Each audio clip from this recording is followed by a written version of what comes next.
All right, everyone. Welcome back to another episode of MiSC Society Podcast. My name is Hubert. My name is Ishdeep. And my name is Tally. Today we're doing something a little bit different. We're joined by the UMFM radio station manager, Jared, for Pledge-O-Rama 2026. So, Jared, do you want to explain to us what Pledge-O-Rama is? Well, Tally, I'd love to tell you what Pledge-O-Rama 2026 is. So Pledge-O-Rama is UMFM's annual funding drive. We do it once a year for a week where we reach out into our community, our listeners, friends, family. We ask for their support to keep this great radio station going.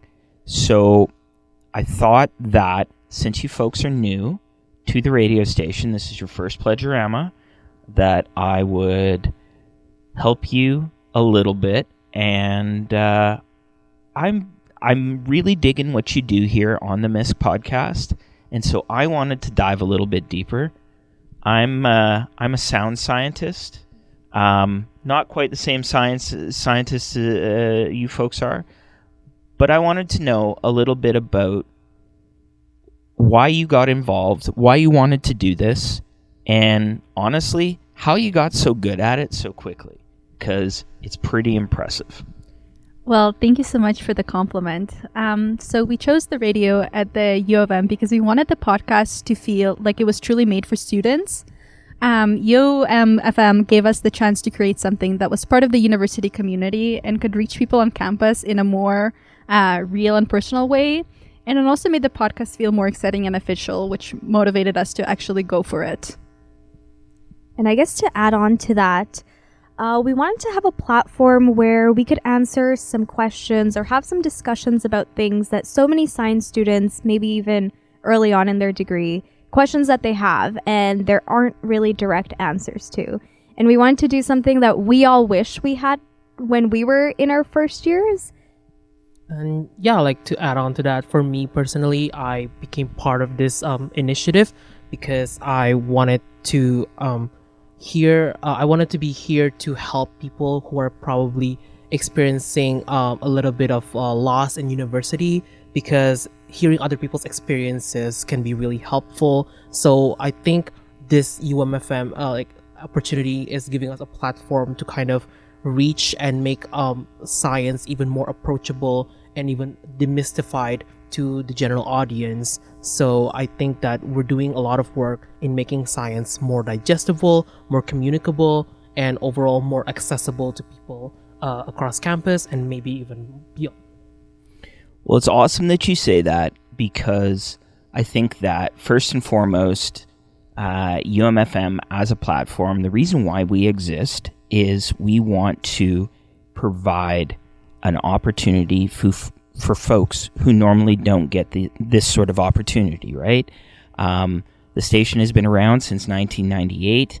I've been here since 1999. I'm obviously a bit of a veteran here. And throughout my time at UMFM, we have been here for students, student groups, associations, clubs, because we want to give you the chance to do something like this, right? And so I think that we try and make the process fairly simple, and you can speak to that in a minute. We give you all the training that you need. You can come in. We work with you to kind of fit into your schedule. I know some students have a little bit more time. Some students use the radio as a means of avoiding their schoolwork. You folks don't seem to be like that. You're very focused, and you came in here with a plan, and you executed. You got the training done as quickly as possible, and you hit the ground running. Was that the initial idea? Was that something that you wanted to do, and has the experience been what you thought it was going to be? Right. So I guess we had this idea early on in maybe September or October, the idea of starting a podcast, and we were looking at how much it costs to have our own equipment and all that. And then, as you said, we're busy students, and I was like, I don't know if we have the time to invest in our own equipment. So we started looking at options, and we came to UMFM radio.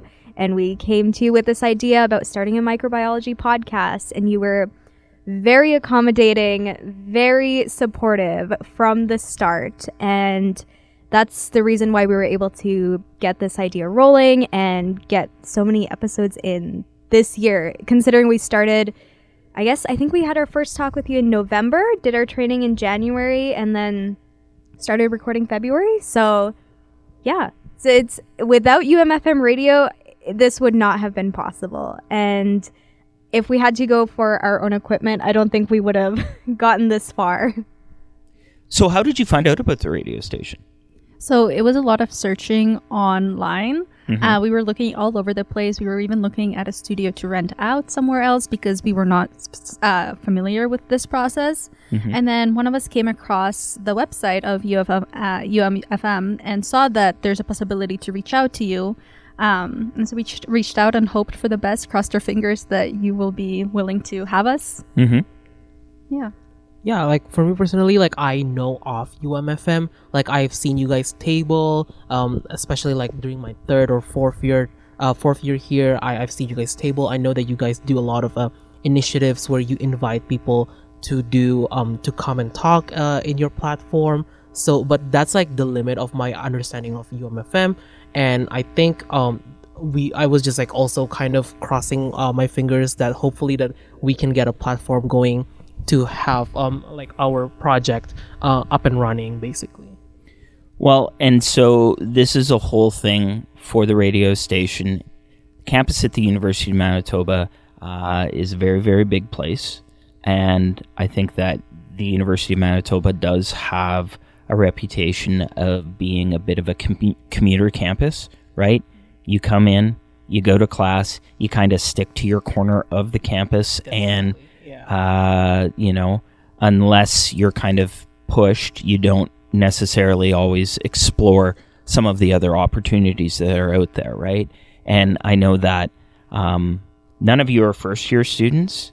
I mean, ideally, at UMFM, we love to get folks in their first year here. That's why we do a lot of tabling and orientation events, because we want to work with student volunteers during your entire sort of life cycle here on campus. But that doesn't mean that we're not going to work with any student who comes through our doors, right? And so it's all about, and has always been about, accommodating your needs. I know that that you folks are busy. Students are busy. They have classes. They have often have jobs, have social lives, presumably, right? Sometimes. Sometimes, Allegedly. Right? if you're lucky, right? And so UMFM, we are 100% a pure volunteer experience. You come in, you give the time that you can give, and we are grateful for that. We know that sometimes folks are going to be here for a long time. Sometimes we only get you for a short time. And it's all about maximizing the effort and catering your experience to what it is that you want to do. And I think that that's why a station like UMFM is important, and that's why we need the support. That's why we do Pledge-O-Rama once a year. If you want to call, we have people here listening right now, 204-474-6610, or you can hit us up online, umfm.com/donate. So why don't you tell me a little bit more about what MiSC is? Is it just a subsection of like science? Is it like, why is it a group that needs its own club? Yeah, so MiSC actually stands for Undergraduate Microbiology Students Club. So we are a departmental club for our faculty in science, and it is a student-run organization that creates events, resources, and opportunities for students that are interested in microbiology or even life sciences like genetics or biochemistry.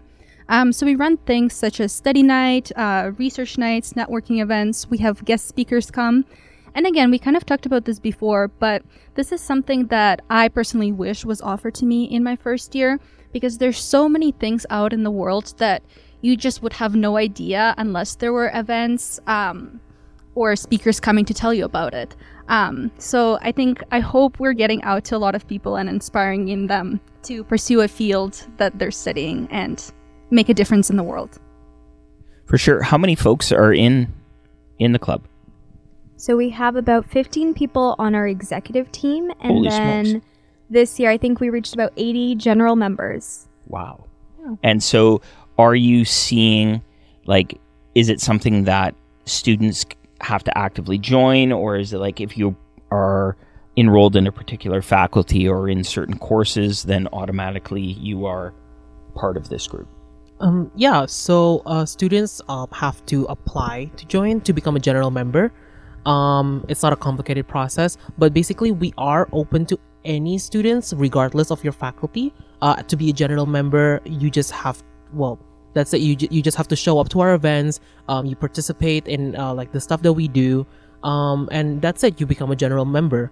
But to be an executive member, we do have a requirement that you should be at least belonging to the Faculty of Science, or at least have taken the prerequisite microbiology course to be an executive member. Just because we are a departmental club, and as a departmental club, kind of the criteria of the departmental support was that this was by micro students for micro students. Now the funny thing is, MiSC can also be interpreted, and a lot of people have interpreted it this way, as like miscellaneous, and because we are kind of the umbrella group that kind of houses not just the microbiology students but the adjacent life sciences field like genetics and biochemistry, because oftentimes these groups also don't have a home department. They're kind of in between departments, and we strive to provide support, such as, like research workshops, career workshops, panelist nights to these students, so that they have a sense of belonging and community with their peers in the field. And I think that is super important. Like I said, University of Manitoba, it is a very large place, and I think that over my time working with students here, students will thrive and will succeed when they find a sense of community and a sense of belonging. And that is very, very similar to what we do at UMFM, right? Is that we try and create this warm, welcoming environment where anybody can come in, and you kind of get in the mix. You get to know fellow volunteers, people that you probably might not interact with in a normal case. And I think that on a greater sort of scope, I think that, the world is kind of a messy place right now. Not always a lot of positive information out there. And so having that kind of refuge and those spaces that you can go into and you can kind of feel good about yourself, you can get that sense of community, I think is really, really important. So you're all members of this club. Are you all members of the same faculty? Are you pursuing the same sort of degrees? What's the background here? So Hubert and I are actually both genetics majors. I recently just graduated from my genetics honors degree. Like Ishdeep said, I am also a genetics honors and co-op degree student. I am also graduating this year. Knock on wood, I haven't gotten my final grades yet. But genetics is a program with two home departments. It is a program that is shared by the biological sciences department and the microbiology department. So in a way, we are also belonging to the microbiology community, and that's why we feel a strong sense of community with the microbiology, with our peers in microbiology. Nice. How about you, Tally? Well, I'm completely different than these two, and I can sense the tension already coming. But I'm a microbiology student. Okay. So I still have one more year left in my degree. But I've been loving it so far. I think it's very versatile. You can do a lot of things with it, go into various fields, as for genetics as well. And so, yeah. So what drew you to science? Science is it's not always something that people gravitate towards in high school, right? Which is where I'm thinking that maybe that love of sciences starts to foster. It was always a course that I enjoyed. It was a long time ago as well. I remember some of it a little bit. Yeah. I think for me personally, it was the curiosity and the fascination of life and living things. You know, like life is. I grew up in a religious household, but even then, like we were always fascinated by the complexity of life. Now I'm not as religious anymore, but I still admire how complex life can be, how diverse everything can be. And I think that kind of drew me into not just sciences, but life sciences. But I think the curiosity, the drive to discover new things and apply that to help the world is what drew me into science. That's awesome.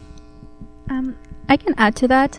I guess my parents really inspired me about science. They have always had a way of explaining it in a really easy way for a child to understand, but still made me really curious, kind of how Hubert said about how the life works and how everything interacts. To be quite honest, I've always been really interested in things like chemistry or physics, but only because I didn't really know what microbiology is. Like you said, in high school or in elementary and so on, they don't really talk about what bacteria is and how they work.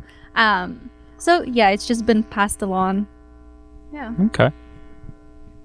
Yeah, so to add on to that, I think it's been something I've always been interested in. Just thinking about it now, I remember in elementary school, there was this book. It was either called How High is the Sky or Why is the Sky Blue? Something like that. You might have heard of it. And from then, I remember talking to my teacher and about how you can ask questions like these and then you can figure out maybe not how high the sky is, but science is a place to do this. Ask questions and try your best to find some sort of answer.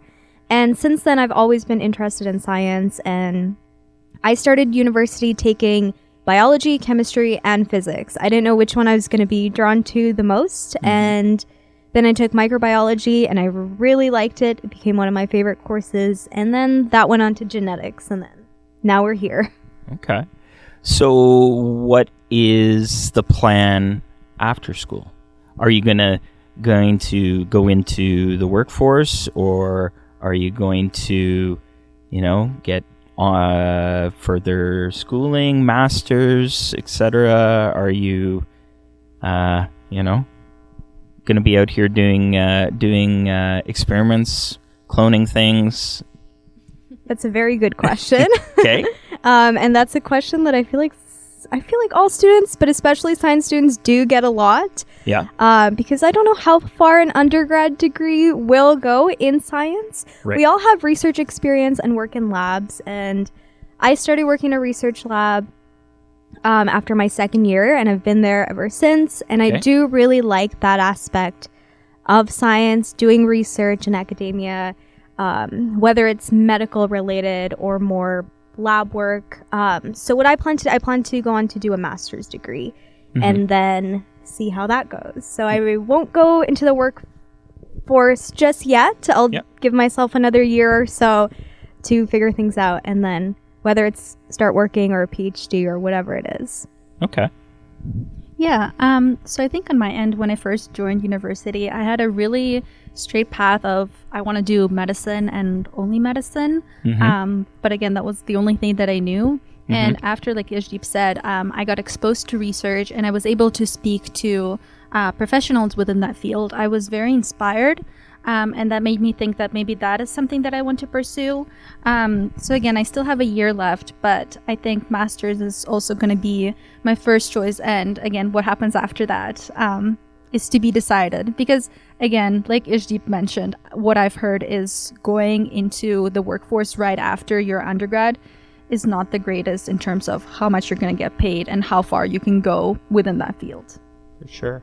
Well, I would think too, right? Like, not to say that it would devalue your university experience, but you've put in all this time, you've put in the effort, in the classroom, in the lab, but like you say, it is a field that there's lots of opportunity for specialization. There's lots of different sort of pathways that you can take, but a lot of that will involve some further schooling. And, it's interesting that you mention medicine, right? Because I think that this is probably an area where you can use your undergrad degree to springboard into going into med, if you want to spend another 8 to 10 years in school. It's interesting. And again, draw parallels to the radio station. People come in, they kind of figure out, okay, this is what I want to do. But after a little bit, they figure out, okay, I've kind of reached a logical ceiling on this particular area. So now I want to expand. I want to expand my skill set. I've got a toolbox, but I want to put all the tools in it, right? And so we use this as an opportunity for people who are interested in getting into all different aspects, production, media, doing voiceover work.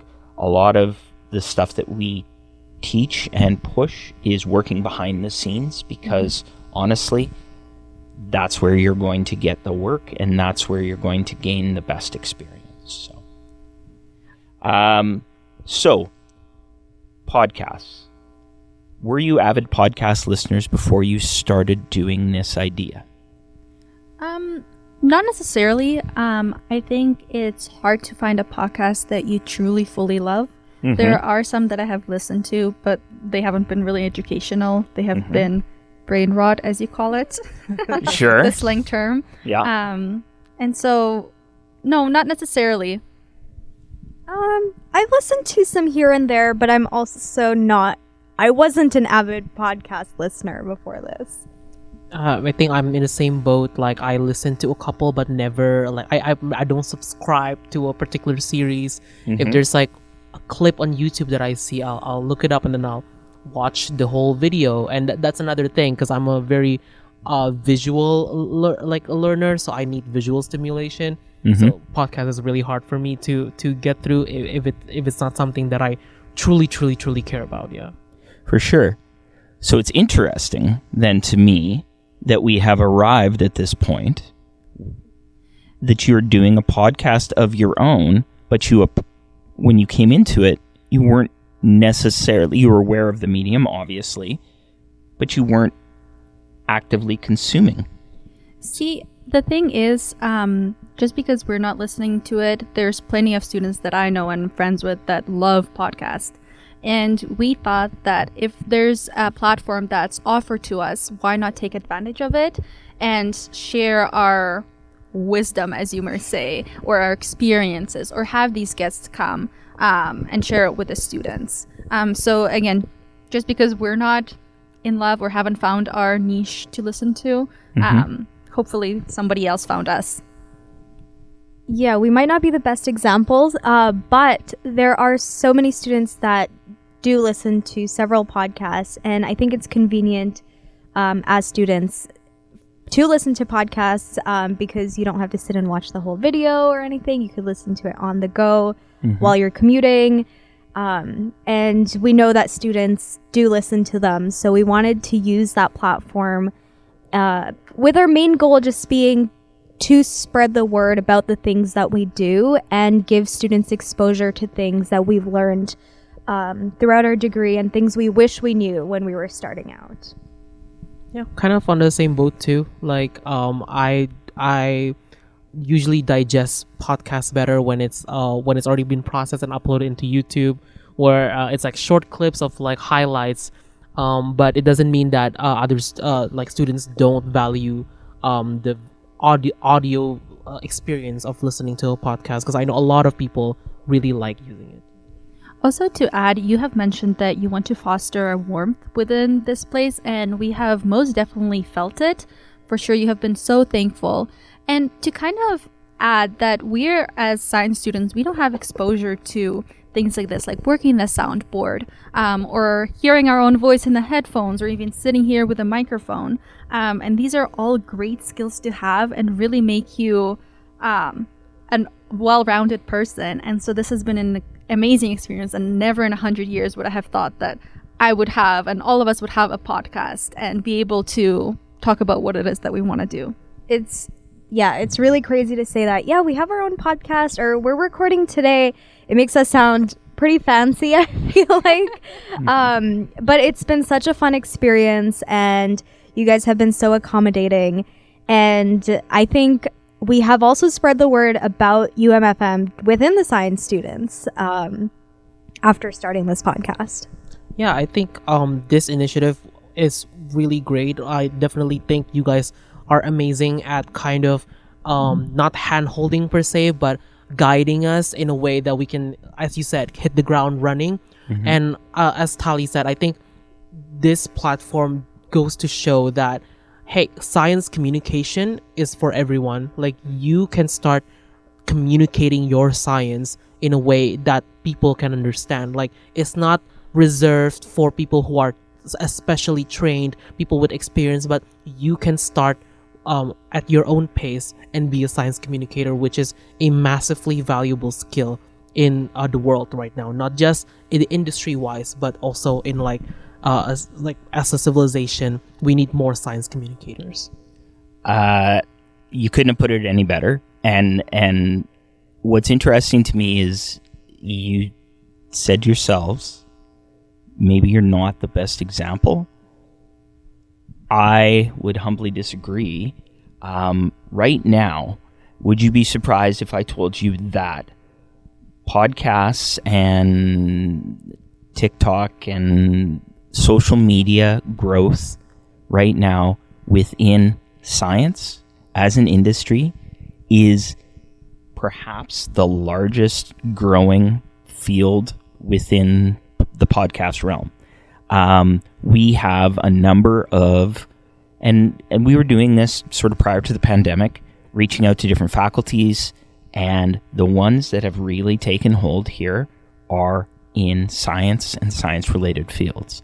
So we have right now, including yours, 4 different podcasts that are either related to science, to medicine, a couple produced with professors at Bannatyne. One of them, it's called The Emerging Scholar. I'm very fortunate to actually work with Dr. John McGavick, who's a big research scientist at CRIM at the Bannatyne campus. He's actually using it to teach his students, and we're going to be doing a cohort study in our next season where it's going to get super meta because we're using the podcast to figure out data patterns and different sorts of things. The number one thing right now is making science accessible and making it something that is digestible for folks like me. For instance, I love science. I love asking questions. I'm very curious, but I don't understand a lot of the what behind it. I don't understand a lot of the jargon.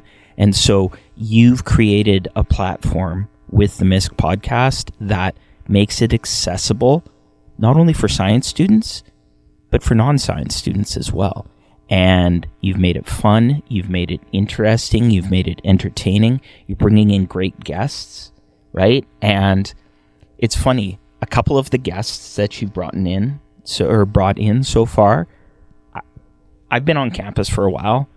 I've seen them. Dr. Milnar, right? Mm-hmm. We park in the same parking lot. Right? And it's like, okay, that's what this person does here, right? And that episode to me was fascinating, right? Because it's a very specialized thing and it was super interesting, right?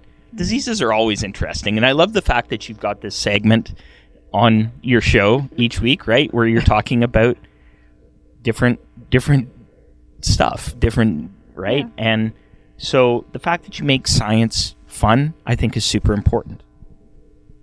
Yeah, I think you said it very well. And also, another thing why I think a podcast is good is sometimes it's a little bit intimidating for students.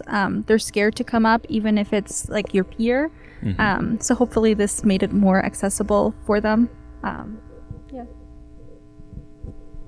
Yeah, I agree. I think this overall has been a huge success on our part, that it was like on all of our part that we're able to reach a lot more audience and share our experiences, and also kind of give a platform to various guests that oftentimes have, for example, like some researchers probably have very little exposure to the undergrad population, but then because coming on our podcast, they're able to kind of dive a little bit deeper than maybe what their class would allow them to expand on. So I really, really enjoy the fact that we're able to help bring that accessibility into the community.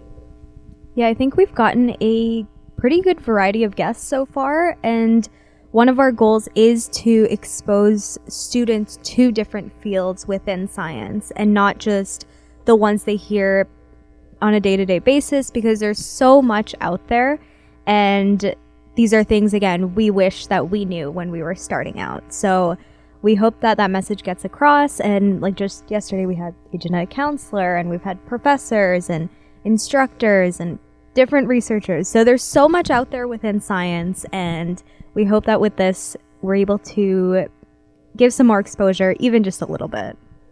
Well, and the thing I will say, though, also to students out there, aspiring podcasters, you may or may not know this, but you can cite podcasts in the same way that you cite papers, and you can put this on your CV, put this on your resume.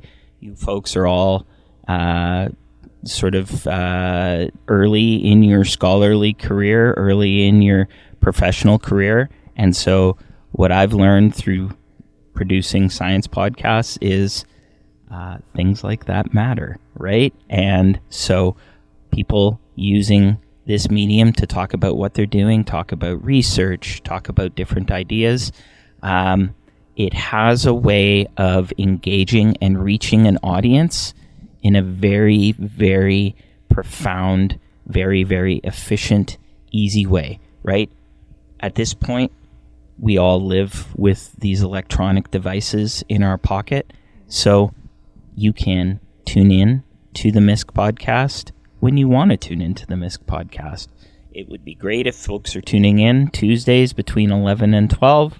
We usually play one old episode and then one new episode sort of back to back, because the content that you're creating, it's not dated. It's not ever going to be stale, right? It's evergreen, it's refreshing, and that's the sort of thing that UMFM strives to create. That's why we do what we do, and that's why once a year during Pledge-O-Rama, we ask our community, ask our listeners to give us support.